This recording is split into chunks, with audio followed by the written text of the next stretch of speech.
I am on the union for our CBA negotiations, like our collective bargaining negotiations for our league. And so for so long, I felt like I saw what was going on behind closed doors. For so long, we tried to have these conversations and move the needle in those meetings that we would have with the league, within our leadership. And I saw nothing was changing. Coaches, winning and losing alike, were complaining about the same things over and over again, players over and over again, and we weren't seeing a change that our leadership was trying to make. And I think I just got to the point where I was fed up.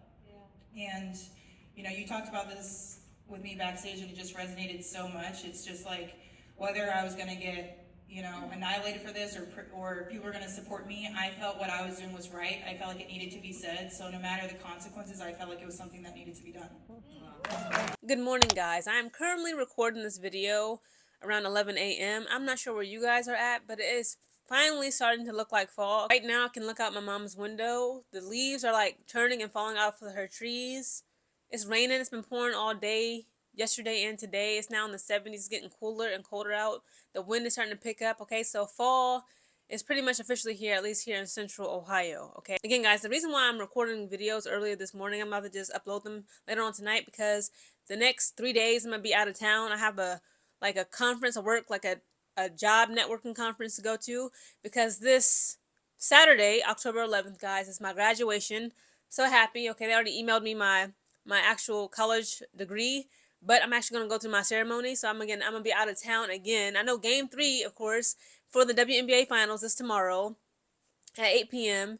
So even though, again, I'll still be in the state of Ohio, I'll just be out of town, I'm going to still be in my hotel room, put up. You already know I'm about to still be calling and recording that game. I can't wait. But I'm kind of nervous, because, what if Game 4 is this Saturday, October 11th? Either way it go, you already know I'm going to be watching the game, and I'm going to record it either late that night. I'll probably be on the road and coming back home later on that night. Again, either way it go, just know I'm going to still be here recording, watching those games, and I'm going to record my analysis. Now let's get into some WNBA news, guys. Now we already know that the girls are starting to call Napheesa Collier, aka Martin Luther Fee, okay? Because the way that she just pretty much put the whole league on blast, she put the whole league on standby, on notice, okay, about the wickedness and the foolishness that be going on. The way that she called out and blasted Cathy Englebert, talked about the comments she made towards the WNBA players as a whole, specifically Caitlin Clark. And if it wasn't for the league, y'all wouldn't even be having a platform to make millions off the court, and the players should be on their knees thinking they lucky stars that they got the WNBA and that I got them the CBA deal, and woo, okay? And of course we saw Cathy Englebert fire back when she addressed the media publicly just last Friday, talking about how, she never shies away from a challenge, and, it is what it is, and, I'm going to try my best to foster deeper, meaningful relationships with all the players. Well, she also said in that same media press interview last Friday that she's actually going to have another private one-on-one meeting with Napheesa Collier later on sometime this week. But guess what, y'all? Martin Luther Fee, aka Napheesa Collier, literally canceled on Cathy. She said, what the hell, what you talking about, Cathy? Since you want to call me a bold-faced liar, saying that, the things that I said that you said about Caitlin Clark and the league and the players of the WNBA wasn't true. She said, you know what, forget you. I'm going to cancel that meeting with you, and I'm actually going to kick it with Madame, okay, former Vice President of the United States, being none other than Miss Kamala Harris. Guys, please allow me to read to you a little article brought to you by Sports Illustrated. It is titled, Napheesa Collier addresses why she blasted Cathy Englebert, WNBA in exit interview.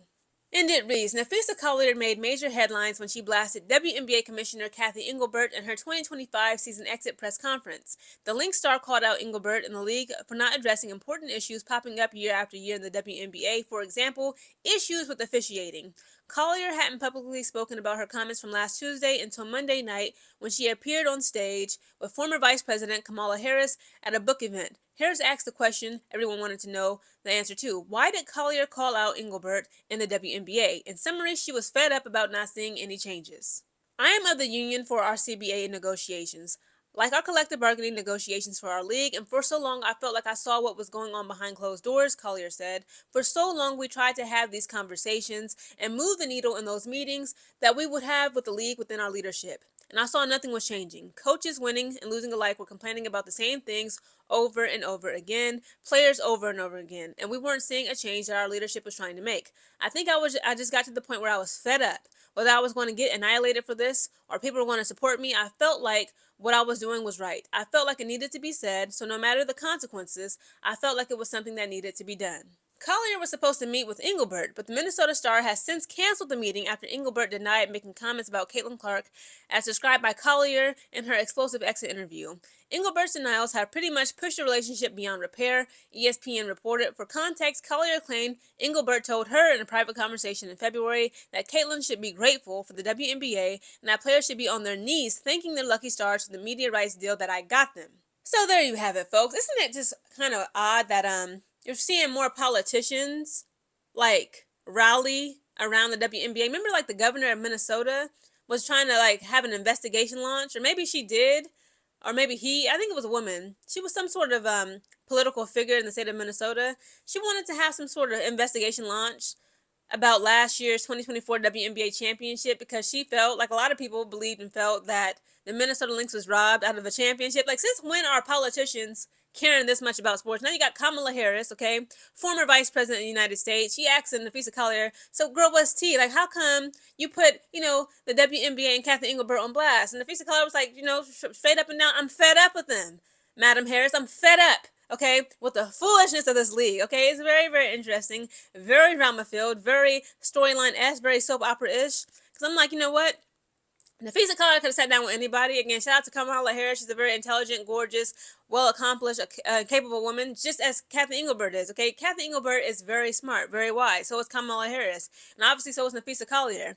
And Napheesa Collier was like, you know what? Somebody got to get this smoke. So I got to express myself, okay? If I'm not going to have that meeting with Cathy Englebert, let me speak with Madam Harris and talk to her about how I feel about all the nonsense going on in the WNBA. Don't underestimate Fee, y'all. If you guys don't know, again, when I found this out, it shocked me. She is actually the granddaughter. I forgot his first name, but her grandfather, Grandpa Collier, he was one of the freedom fighters. Like, he was a huge major activist. He was one of the main ones who actually rallied for and got Sierra Leone free. Like, they became like more of an independent nation because of her grandfather, Collier. So again, she got it in her bloodlines to be an activist, to stand up for what's right, for what's just, okay? So shout out to Martin Luther Fee.